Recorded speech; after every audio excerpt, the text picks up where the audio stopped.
Okay, today is May 30th, 2017, and we're at the Museum of Local History at 190 Anza Street in Fremont, California. My name is Patricia Schaffarczyk, and I am interviewing. Can you introduce yourself, please? My name is Anita Joyce Andrade Deppner. Welcome, Anita. I'd like to start out by asking about your family and the first of your mother's and father's side that came to this area. Okay, my father, Rafael Andrade, he was born in Long Beach, and his mom and dad and the two other sisters also came, and they began their life here in Niles in 1928 when he was 12. Okay, were your family, were they originally from Long Beach, or did they come from another country before? My grandmother and grandfather, they came from Mexico. Okay, all right, and so explain a little bit of how your dad's family came here and why. The way that we understood it was that, you know, a lot of work was needed with the railroad company and things like that. So that's how my grandfather came and brought my grandmother, who he was already married to at the time. Okay, and what year was that? That we were told that it was in 1900. They were here for when the earthquake happened in California. 1906 was that first earthquake, so apparently they were down south at that point in time. They came... Just figuring it was around that period of time. So they came into the United States about 1906, something like that. And then when did they come up to Niles? 1928, my father. Oh, quite early then, quite early. So, so your grandfather worked for the railroad, I assume? That was one of the things he did. Apparently he did other kinds of whatever he could do to, you know, make the money for the family. There was just two other girls and my father. My father was the oldest. So. And their names? Of your father's brothers and sisters, okay. And your grandmother and grandfather. That's right. There was, now I remember the brother too. Okay, there was Pete Andrade. That's one of the brothers? The one and only brother, yes. Okay. And so there was Trini Andrade and later Arias. And then there was Lola Andrade, later Briones. And so the last two were born in Niles or not? They were all born in Long Beach? They were born in various cities as depending on where they were traveling for my grandma's work. Okay, and so what kind of other work did your grandfather do? I wish I could remember that. We just always have remembered or heard about the railroad, working on the railroad. I know that there was probably some field work, things like that. But other than that, I don't remember specifics. And when was your father born? He was born in 1916. Okay, and so he must have been about 12 when he came here. So, okay, do you know what happened to your father in those years when he grew up? Did he go to school here, and where did the family live? Can you explain something about that you've heard about your father coming here and living here? Once they were here in Niles? Mm-hmm. Okay. Yeah, because the big secret, or not secret, but the big mystery that I've been trying to solve is what happened before he came to Niles, because I know about what happened once he was in Niles. Okay. But it's those years in Long Beach and other places, and it's been really interesting to see how my godfather became my godfather from those previous years. But from Niles, yes, I know. He did go to the Niles school, elementary school. He was just a regular old, you know, hanging out kind of Niles kid. And when it came time for the service when it was time, when the war, World War II, he wanted to join up, and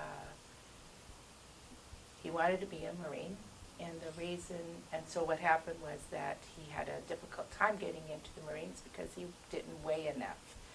So one of his long stories that he used to love telling was how in order to make the weight for Marines, he ate a lot of bananas. So, we all love bananas. Yeah. So anyway, he enjoyed doing that, getting ready, getting weighted, and being able to join the Marines. He was really proud of that. And so that's, when he served in the United States Marine, he was in the Pacific. Do you know anything about his combat? Or did he see combat? Yes. Or was he on a ship? No, or we were just looking at all of the paperwork and the discharge papers, and there it said because of war conditions it was incomplete. So my husband has been saying, okay, it's time for you to order those records and get the complete story. Okay. So do you know how long he was in the service? For, let's see, 40, he enrolled in, or registered in 42, so, and he left in 45 when the war ended. Okay. So was he married when he was in the service, or? Not at the beginning. At the beginning, no. He was single, and then he had some leave time, and apparently during one of those leaves he found himself in Fresno, and he liked, all the soldiers like to go off dancing and enjoying social time with others, so he really enjoyed the big, huge dance halls and such that were there. Later on, we even got to enjoy them because that's how it was back then. The whole entire family would enjoy those big dance halls.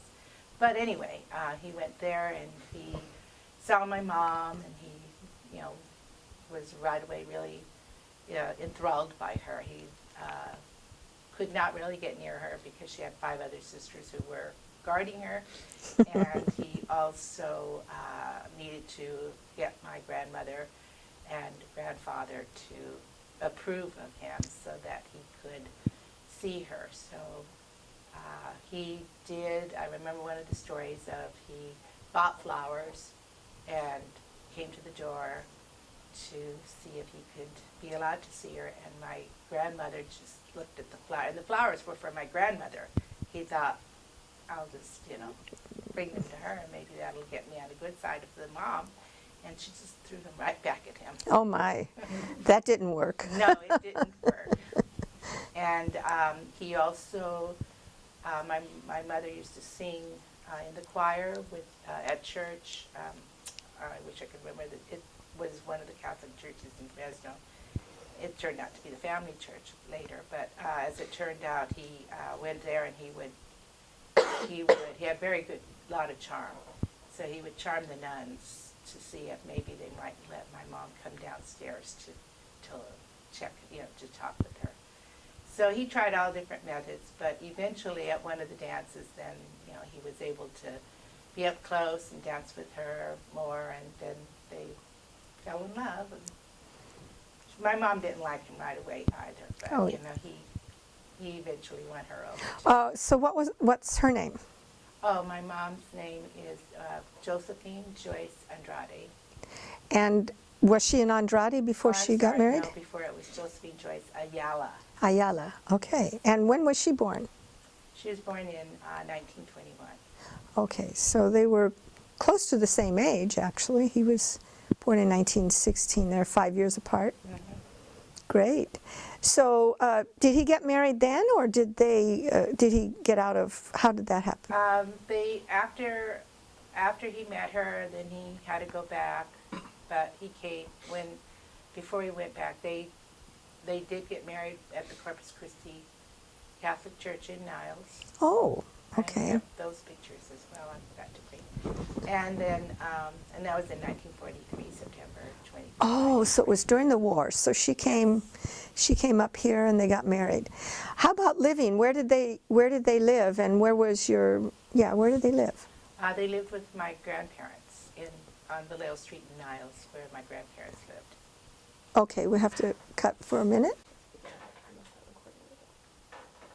Okay, so can you explain, can you describe the house where your grandparents lived? Is it still there, and something about that? Okay. When they moved to Niles in 1928, there was a lot of little homes all throughout one side of the block and the other.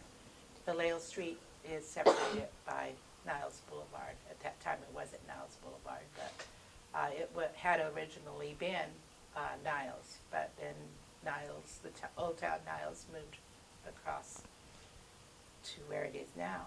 And so Vallejo Street became just a bunch of little houses all around. They were built by the families who came to live there, mostly all Mexican, Portuguese families.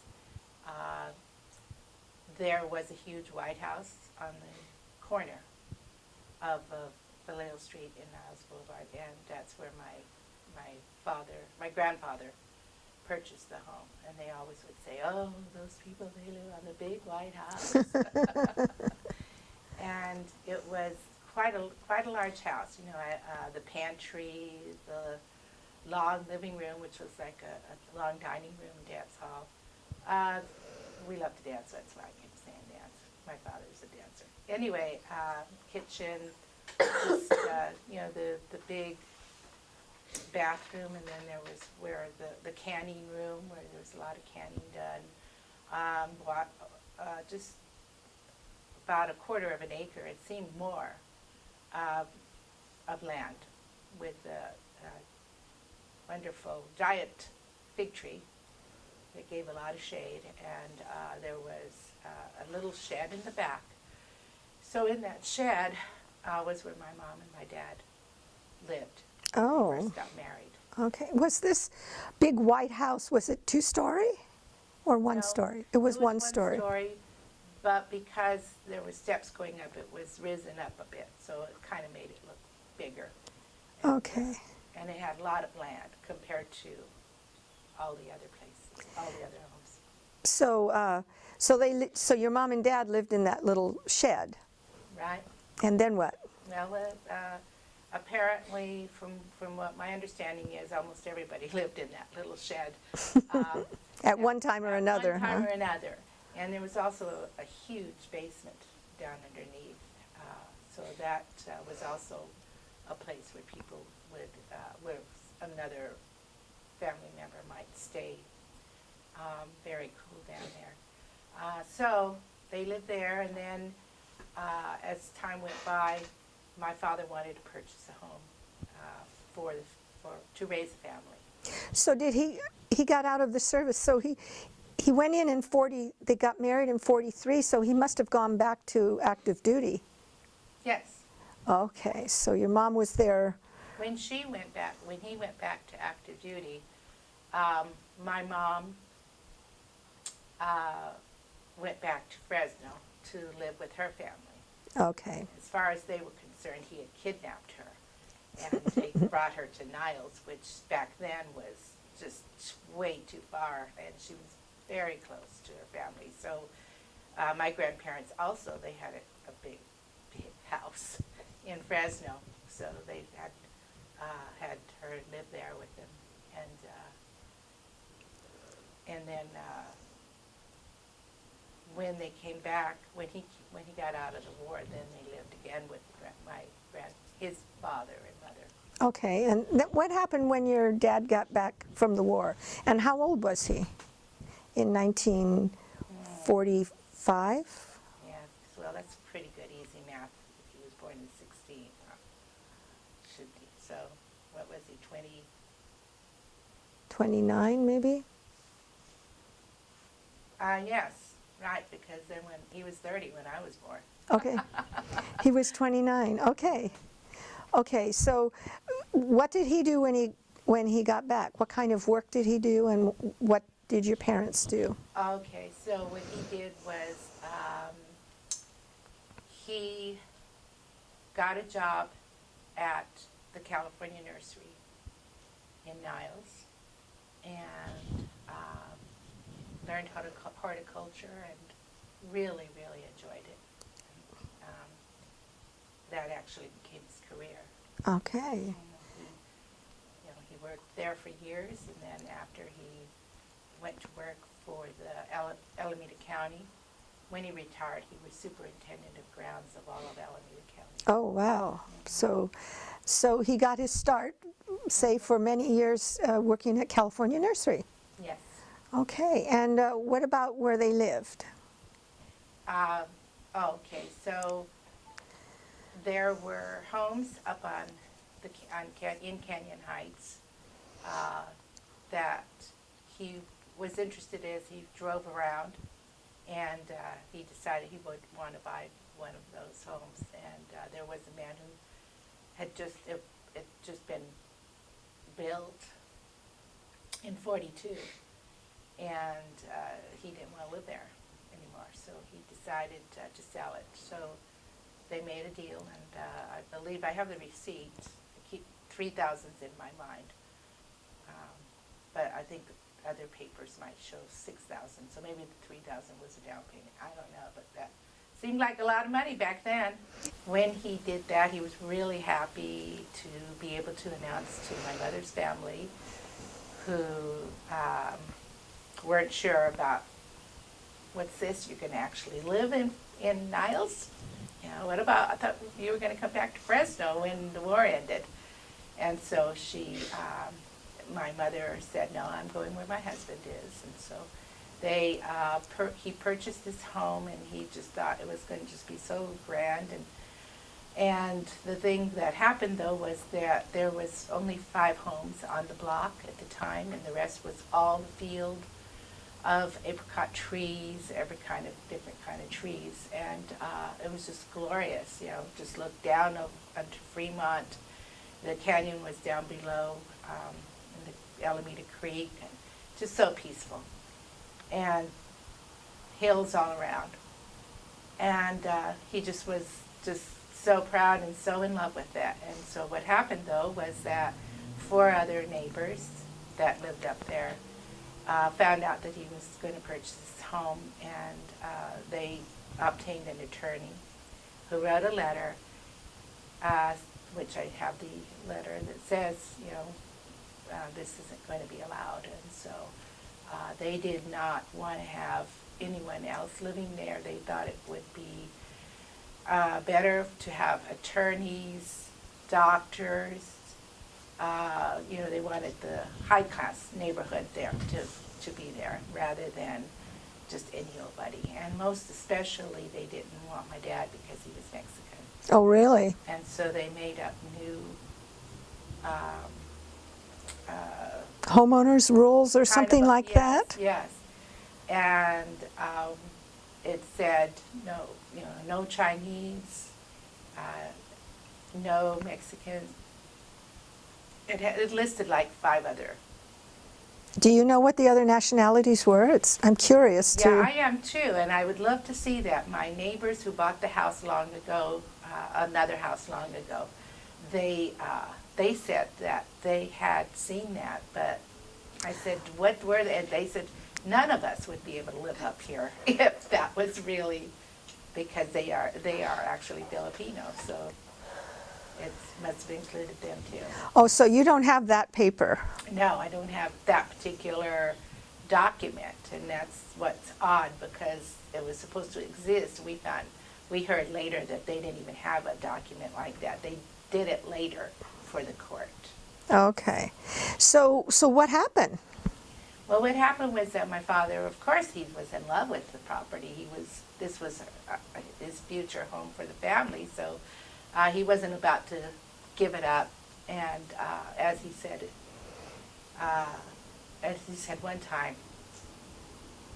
It's all right. fact, he didn't want to lose face with my mother's family, Right. having obtained this at great cost. Right. And also, it was close to his family. His family was, down below in Vallejo Street near Right. Niles. These were up here within 3 minutes. Right. We even walked back and forth to the homes.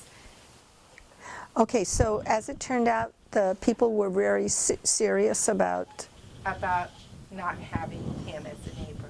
Ah. So when they sent this paper, they thought that, okay, he's just going to accept it. But he didn't. And so he went to court to fight it with his friends. He had a few friends that he had made from downtown Niles.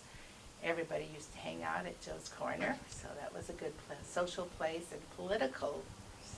Really, Joe's Corner was a political place, too. Well, they talk about guys. Yeah. Only, no women were allowed in there at the time. So it was all guy talk. And anyway, he was able to, he went to court. It took some years. How long did it take? I think I had it written down here that you had said it went from until 1946 to 48. Okay. About 2 or 3 years, I don't know. Yes.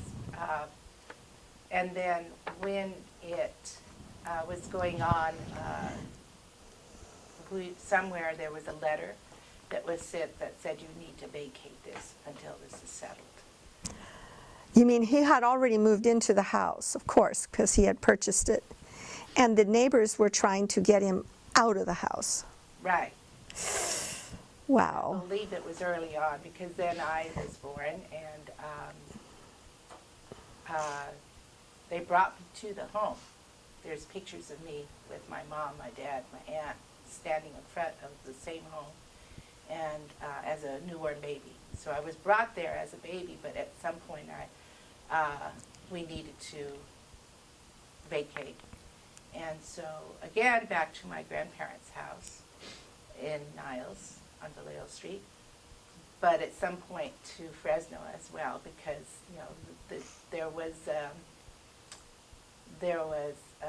I was a new baby. Everybody wanted to meet me. So Right. So there I am. And finally, he lost. He lost the case, but he appealed. When he appealed at that point in time, I really wish that I had the names of all the men that, like he said, one turned out to be the mayor and the other turned out, these were all guys who went to bat for him, wrote letters, and also the veterans, but I forgot to mention this.